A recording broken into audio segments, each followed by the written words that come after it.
Welcome back once again, everybody, to the Maine State Chamber of Commerce and the Bottom Line, coming to you from the studios of the Williams Broadcasting Group, creative programming for radio, television, and diversified full-length podcasts for the web. That is at williamsbroadcasting.net. Want to remind you that the Bottom Line comes your way twice every month. And by the way, if you'd like to listen to us live, you can do that from our studio by going to williamsbroadcasting.net, clicking onto the microphone at the upper right-hand corner of the page that says Listen Live, and you'll be with us.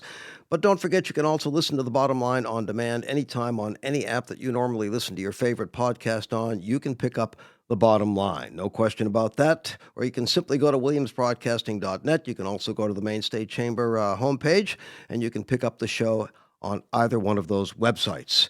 I want to remind you that we are sponsored by Grant's Kennebago Camps on pristine Kennebago Lake and River. And I'm John Williams, always joined by my co-host, Patrick Woodcock, President and CEO of the Maine State Chamber of Commerce. And good morning to you, Patrick. Always good to talk with you. Great to be with you, John. A lot of things to cover in this world today, and so excited to dive into the details of a Supreme Court decision. We haven't really covered that before on the program. No, we haven't, and looking forward to that as well. And we're very, very pleased today to welcome Peter Brann of Brann and Isaacson Law Firm with offices in Lewiston and Portland. And Peter, welcome to the Bottom Line. Thank you for taking the time. Thanks for having me. Absolutely. And I'm going to turn things back over to you, Patrick. Well, it's not regularly that we dive into a Supreme Court decision, but over the last year, I have been flooded with questions about tariff policy. And there is a lot of uncertainty ahead, but the Supreme Court did issue a major decision last Friday that has significant consequences for Maine's business community. Peter, you have been extensively involved in this. We always like our guests to introduce themselves, their background, before we get into the subject at hand. But really, what brought you to become a legal expert in tariffs? Well, we've been involved in it because we represent a lot of retailers, internet retailers. And as you know, a lot of them import stuff from a lot of places. And so we filed a brief in the Supreme Court. And I'm pleased to say that the majority opinion looked a lot like what we were arguing. When they struck it down. And we've also more recently been filing protective claims for refunds on behalf of companies from around the country in the Specialized Court of International Trade, which has a much fancier name than most of the courts that I appear in. Peter, one of the things that, and I mentioned off air before we went on is that, I'm interested in making sure that the people who are listening to this show have a basic understanding of what tariffs are all about. And I mean, in a lot of ways, when you see kind of the definition of what is a tariff meant in over history, and taxes imposed by a government on imported goods and primarily designed to influence trade, protect local industries, raise government revenue, and then it kind of it goes from there. But one of the questions I have for you this morning is that, when you take a look at what has happened just recently and associated with the Supreme Court, in your opinion, what does that mean to, tariffs around the world from the perspective of how they affect us and perhaps how they affect other countries, and maybe even more importantly, how it affects the administration? Sure. I mean, historically, tariffs were, they were a big part of policy if you went back into the 19th century, quite a long time ago. And that was one of the ways in which people regulated what was coming into the country and how things were being sold. More recently, prior to the current administration, they were used really to affect the prices of usually certain products. The classic examples were it's a state-sponsored industry, and they're selling products at below the actual cost of producing the product. And so if you allow them just to come in and do that, it would devastate your local economy. And so they were used as more targeted efforts to try and stop that sort of dumping and other types of behavior. The president had a different view of tariffs. He thought that if we could impose a lot of them, that might encourage more manufacturing at home, and also I could get, could negotiate some trade deals, and therefore started to apply them kind of willy-nilly from perspective of our clients to across the board on virtually every product in every country, and and it was obviously had quite an effect on companies. As a lot of your listeners know, the tariffs end up being passed on usually in the terms of increased prices and are paid for by the people who are buying the products, which are here at home. And so that led to challenges that this was exceeded the president's authority, and that's what ultimately went to the Supreme Court. Tariffs have been around for a while. What was so novel about President Trump's executive orders to impose tariffs? What was different? Why did this become such a major issue if it's been around for so long, Peter? Well, unlike the usual circumstance where, a tariff is, imposed after, study, it might be approved specifically by Congress and signed into law by the president. These were announced, in tweets in the middle of the night, and they could change, they could go up, they could go down, they could get changed, they could be extended to products, and it was not something that really made it possible for people to do planning. I mean, as you know, I mean, companies really have to make decisions far in advance as to what they're going to do. The example we used in our brief in the Supreme Court was, just like Irving Berlin wrote White Christmas in the middle of the summer, you got to plan for Christmas a long time in advance. And so the notion that someone could come along, announce a tariff on a Tuesday and impose it on Wednesday was devastating to businesses that needed to make plans. And so the fact that it could be changed, that not only how high they were, but also that they could be changed so quickly, and the threat of increased tariffs sort of hang like the proverbial sword of Damocles over almost anyone who sells anything if they import anything from anywhere in the world. Peter, one of the things that obviously we want to talk a little bit about today is kind of historically, how has Maine advocated for tariffs? Are there examples of the use of tariffs that have, over the years, benefited the Maine industry? Can you talk a little bit about that? Well, there's obviously been, concerns over, on in lumber, on, and various things coming in from Canada. Yep. But it's like everything else in life, it's kind of a two-edged sword. Maine lobster is pretty famous around the world. So if people start saying that they're going to put reciprocal tariffs on the things that we're shipping out, that's going to be a problem. And also, I mean, obviously we import a lot of stuff from Canada. We're very, we are next door.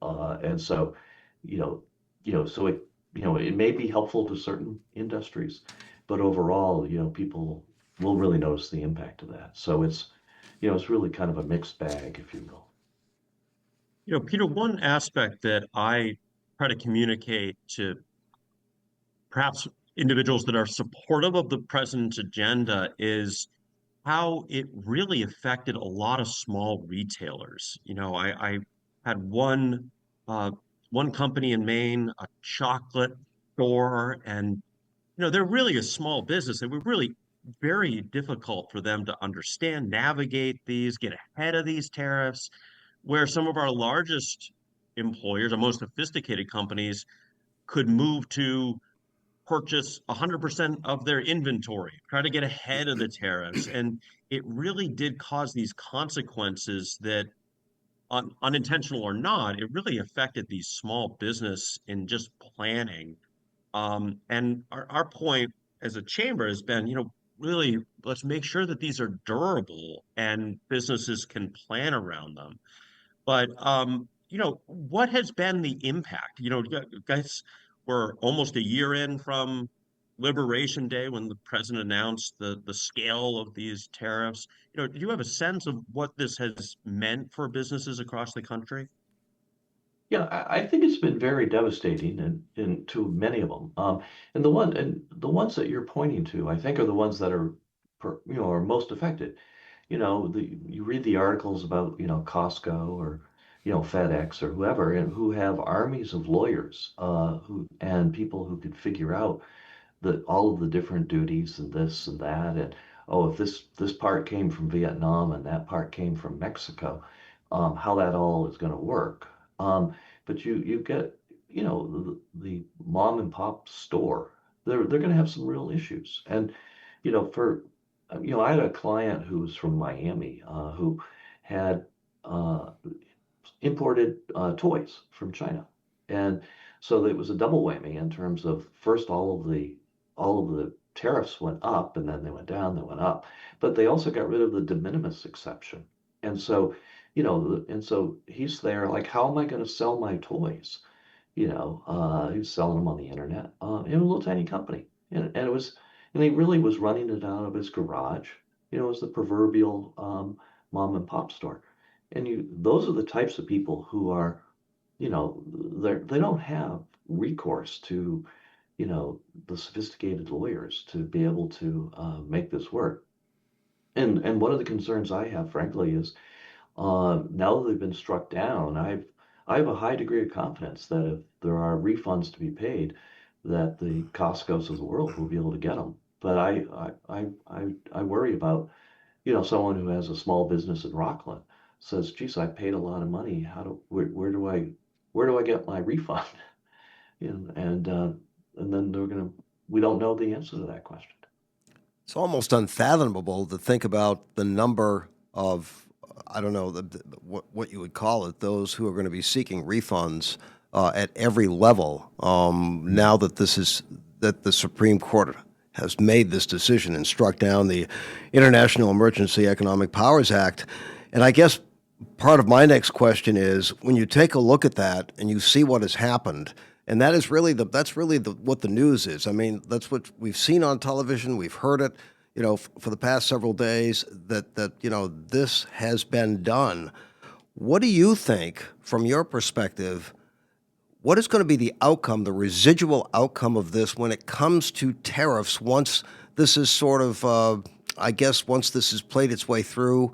What do you see happening with tariffs in general from the perspective of our country after that? That's really an unknown question. I mean, as you know, Yeah. the president got on social media right after the decision and after lambasting the Supreme Court, and uh, on the decision, said, and by the way, it's not going to make any difference. I'm going to now impose these same tariffs under a different statute, another one that has never been used before, has different rules. It hasn't been invoked by anyone ever. So he still seems to be quite committed to the tariff world. And we've seen this movie before. There'll be a fight over whether or not that's legal. But in the interim, if they just say, "I've imposed this tariff," and it starts getting imposed, then that's once again, a different way in which, that's people are not going to be able to know what the price of a product is. So it will have that effect. The other part of your question, I think, goes to, are they going to actually, pay back the money, having the thing been struck down? Yep. They collected $175 billion, which, the studies say were basically paid for by Americans. And so are they going to pay it back? And, they fought off in the litigation. They kept saying, "Oh no, we'll comply with the law." The lawyers said that repeatedly in the courts. And then, then you have the Secretary of Treasury with kind of a smile saying, "Well, I don't think people should assume they're going to see the money anytime soon," which sounds to me like they're going to fight it. And so that will be a whole different, battle that will have to be fought in the courts. And so, but meanwhile, coming back to, our poor person in Rockland, they go, "Well, I can't hire a bunch of lawyers to do that, and who's going who's going to get that done for me whenever?" And I think that should be a real concern. I saw that the effective tariff rate in for all imported goods is roughly about 13%. It might be reduced, as the president's put these temporary tariffs into about 11, and then when those expire, there'll be further reductions and maybe a concoction of different tariffs for different products.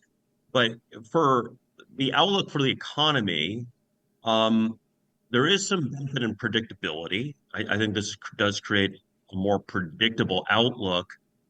What will Mainers really see from this? Do you expect any consequences in the near term as U.S. Customs reduces the uh, tariff receipts? Do you think there will be an impact for businesses and consumers? Well, for starters, they won't know for sure if it actually will be reduced, as they have the types of things that the administration's talking about doing. Well, we're going to have an investigation, and then we're going to be able to, increase them elsewhere. And so, if you're a business trying to plan for tomorrow, it's going to be pretty hard to know what's going to happen. So I don't expect to see people starting to reduce prices across the board on tariffs are over, and therefore I can reduce my prices and I can sell more stuff, because they just don't know for sure if that's going to happen.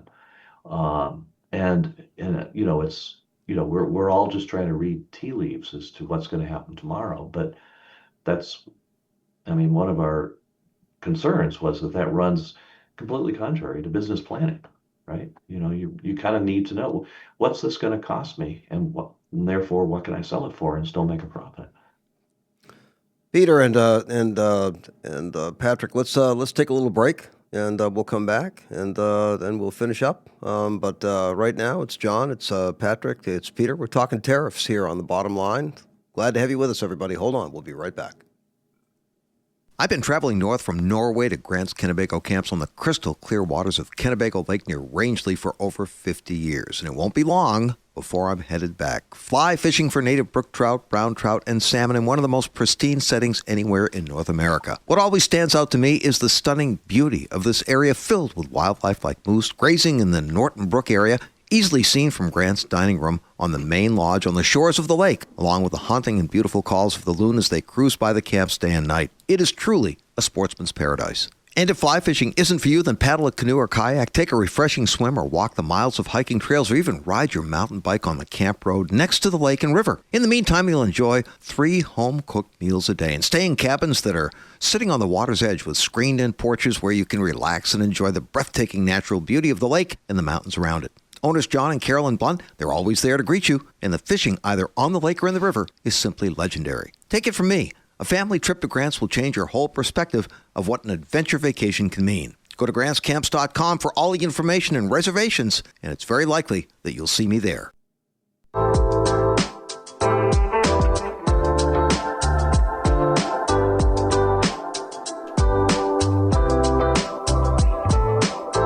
And welcome back once again, everybody, to The Bottom Line, coming to you from the studios of the Williams Broadcasting Group. I'm John Williams, along with my co-host, Patrick Woodcock, President and CEO of the Maine State Chamber of Commerce, and we're so pleased today to welcome Peter Brann of Brann and Isaacson Law Firm, with offices in Lewiston and Portland. And once again, very, very happy to be here. And I'll turn it back over to you, Patrick, to begin our next part of the conversation. Yeah, I do want to dive into the outlook for rebates, but before we do, I think this was not surprising outcome. I think there was a large, following the oral arguments, that there was a lot of skepticism on the court. But diving into the actual opinion, did you find any elements surprising? And to be fair um, to the dissenting opinion, maybe summarizing what their assertion that the president was in his right.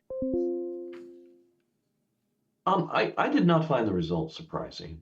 Even before the oral argument. The oral argument was, there was a lot of skepticism of that the president had found hidden in a statute from almost 50 years ago a power to basically impose tariffs on anything, anywhere, at any time, that no one else had been able to figure out before.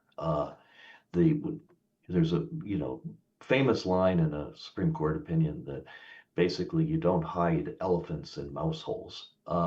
And the notion that this trillion-dollar power was just lying around when no one found it struck me as pretty unlikely.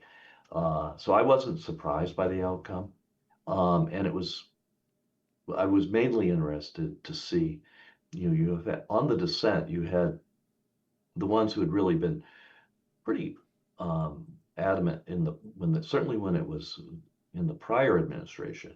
A lot of the Biden efforts were struck down by the three folks who were in the dissent on that far exceeded his powers.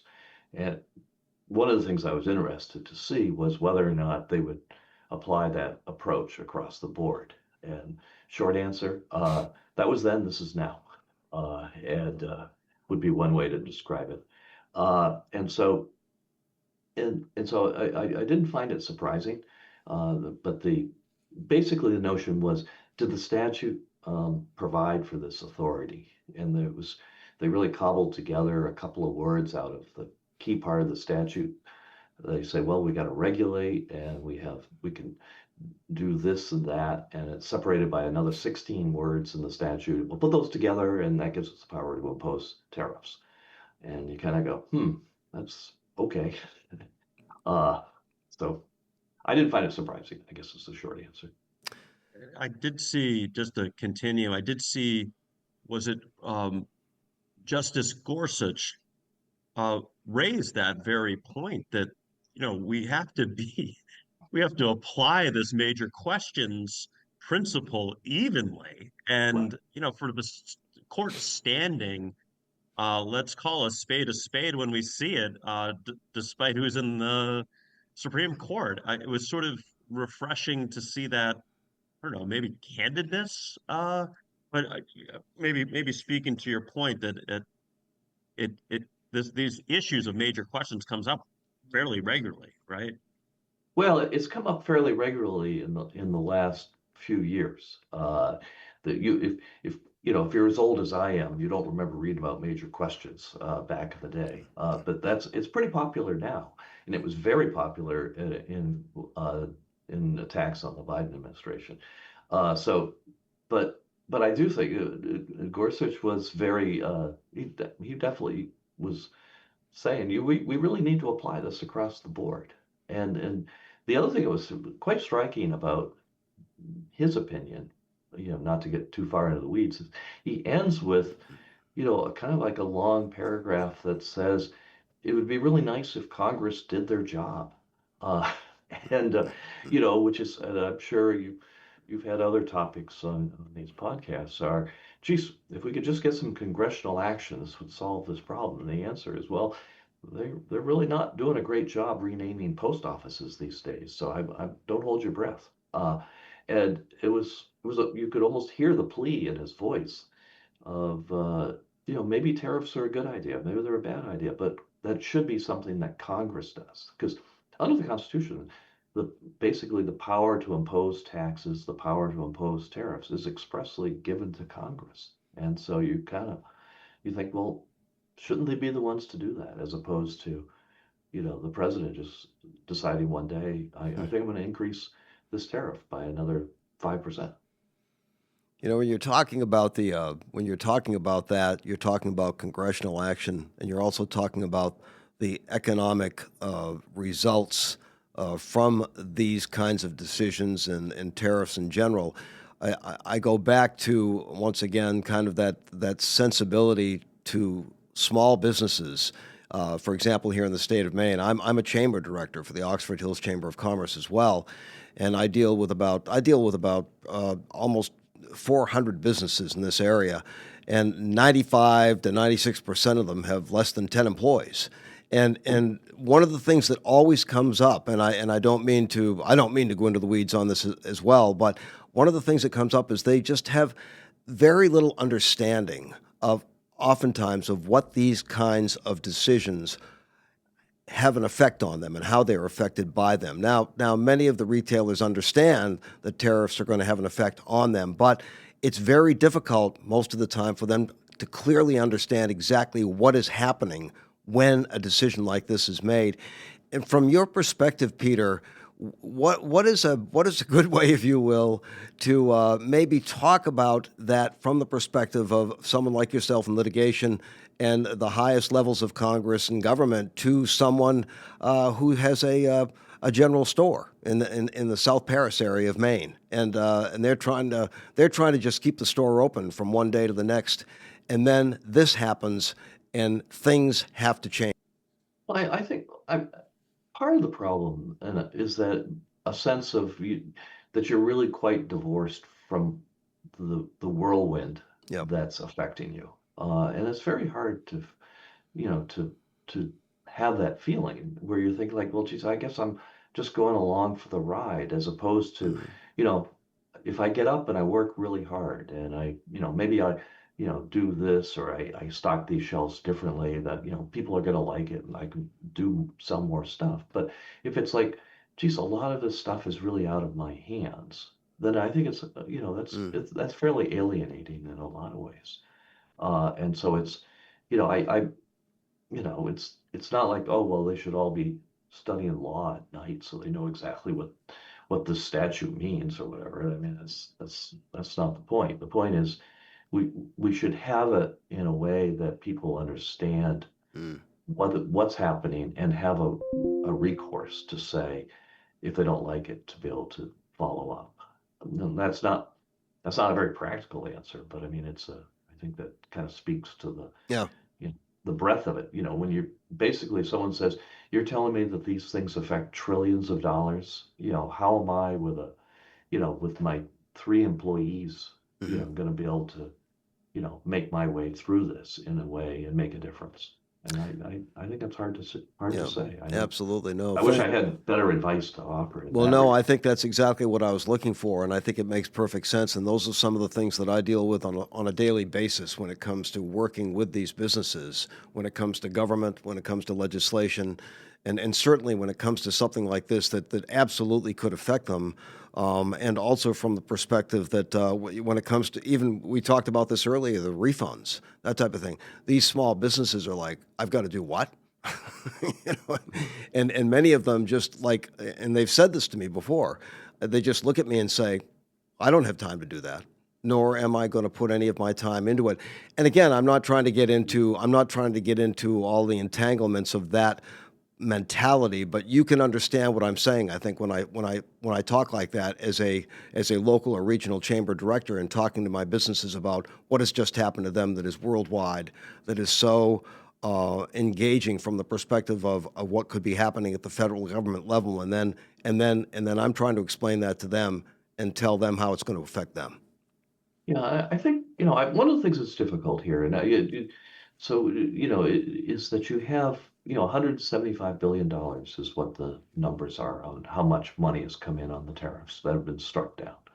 And, the big players all have claims in, and small players, can do so. I mean, it's not totally it's not cost prohibitive, but if you actually have some skin in the game, then it's worthwhile. But the notion of how this is going to be managed, I Mm, think, is important, because I have some real concerns that people who do not file some sort of a protective claim for a refund within, it's don't ask me how they came up with this number, but 314 days of when the tariff was actually paid. Um, I think there's a good chance that they will be told, no, you don't get any money, and that's just tough luck. And that doesn't, coming back to your members in Oxford County, someone in South Paris says, really? This thing was illegal, and no one has to give me back my money. I don't like that. mm, And mm. I think that's a real issue. And I have some real concerns about that. Peter, I did want to ask about next steps on the refund. Hmm. One concern that I've had as well is, some of these tariffs are uh, passed on to another business, Yep. and maybe smaller businesses didn't pay the tariff, but they did pay for a higher cost of the product that they purchased from another business Yep. in a business to business transaction. And then furthermore, consumers paid some of these costs depending on what industry. Some were passed on to consumers, some businesses ate those costs. It is a real web of assessment of impacts, but ultimately, I don't really see how you can do anything but have who actually paid the tariff be the one that puts in the claim. But is that really fair? It raises a whole host of issues. You know, I mean, we have some clients who said, I didn't actually pay the tariffs directly myself. And for those folks, we tell them, look, you should be in touch with the people who, charged you more because of the tariffs, right? It was a pass on, and which was a pass through in some fashion.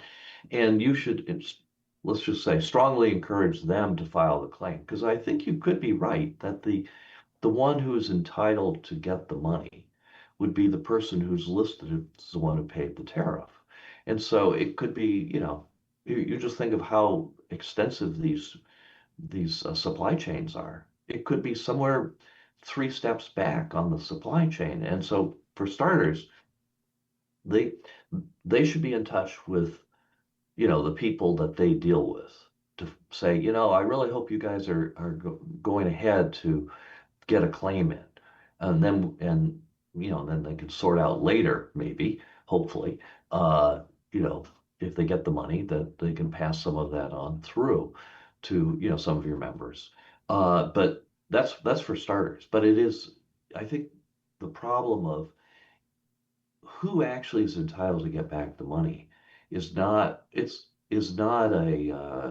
may be cut and dried according to the government records, but that's not cut and dried to the person who lives in South Paris and paid more for, the toys at Christmas, right? So, John, one last question from Sure. me. We sort of started about the separation of powers and Congress's role. I have seen that some members have introduced legislation directing how the revenue should be disposed. Do you see potentially there's going to be a court case route, but ultimately, could Congress pass a law directing how the revenue be dispersed in a situation like this? I think it's I think it's conceivable they could do that. I think given the polarization of Congress generally, especially given how strongly the president feels about tariffs generally, I think that's not a very likely path to success. So I think it's you know, less likely that Congress will come up with a solution, and a solution that not only could pass, both the House and the Senate, but get signed by the president. And at the end of the day, I'm kind of a practical person, and so I think that that's probably, you know, less likely to lead to a result that people go, okay, I can get behind that. It's, you're talking about a very complex issue involving, hundreds of billions of dollars. And you know, you know, everyone has an interest in that. So, good. Oh yeah, well, I want to be there for the kumbaya moment when we all, get together and, you know, but I'm not expecting it's going to be tomorrow. Well, that pretty much brings us to the end of our time together. Patrick, this is a tremendously important subject, and Peter, we hope that we'll be able to talk with you again soon, as we see how this is, if you will, resolved, the residual of it that has to do with the refunds, but also where does it take us when it comes to tariffs in general. Any final thoughts on that? No, thanks for having me. I don't think this story is going to end today, so Yep. we'll probably have a chance to have another conversation. Absolutely. Well, listen, I want to thank you for joining us today. We really appreciate it. Patrick, it's always good to talk with you as well. And so I'll simply say stay tuned for our next edition of The Bottom Line. That'll be coming up in just 2 weeks. I'm John Williams for Patrick Woodcock and Peter Brann, reminding you that we're looking out for your best interests. So be safe, be healthy, and we'll see you again very, very soon. Bye-bye.